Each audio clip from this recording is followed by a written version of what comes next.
matin. Erokamano. Roselyn, ywak nitie. Ywak nitie tapani kata serikal owuon oyie ni ywak no nitie.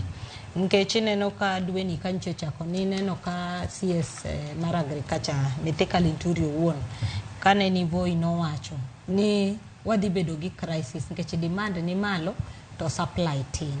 Magi wacho ni serikal ne dhi import bags 12.5 million. Mane giwacho ni gibro kelo subsidized.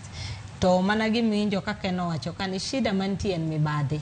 Kata nitiere ga kaka gitimo artificial shortage miyudo ka koro onge. Koro sama fertilizer onge no tingeni bei momiu no emotimo nade emu ochulo.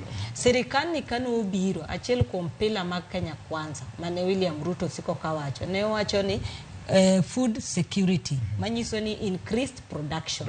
To nineno ka kata kano chako gi wach mar mbolea mano wacho ni naido ka bech mbolea ni malo to koro wan kaka serikal wan committed ni nyaka waduoke piny to kendo wabro yudo mavuno maber nikech wango ni wabro make sure ni farmers toti mangoa oyudo fertilizer and on time.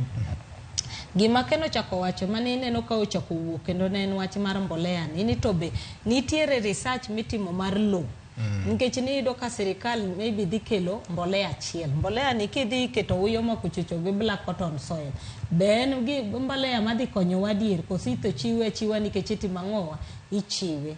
Koro ing'eni mago be gik mane ineno kata ka farmers nedo go penjo ni to be studies go no tim koso serikal beta to wacho ni wan koro watimo subsidize fertilizer diuru mondu kel ngamo kelo no mai mabro timo ngoa nikech nitiere mibro yudo ka DAP maybe ber gine Rift Valley kocha to kidhi ukambani to ken aya sani bene ineno ko wacho ni koth bro chwe kineno climate change sani samoro ku expect long rains to yudo short rains mbolea moyudo en ma long rains to udwa kete for short rains. Koro ing'eni mano be kata kitimo iyudo ka pod dhi timo ang'owa dhi hinyo wakulima.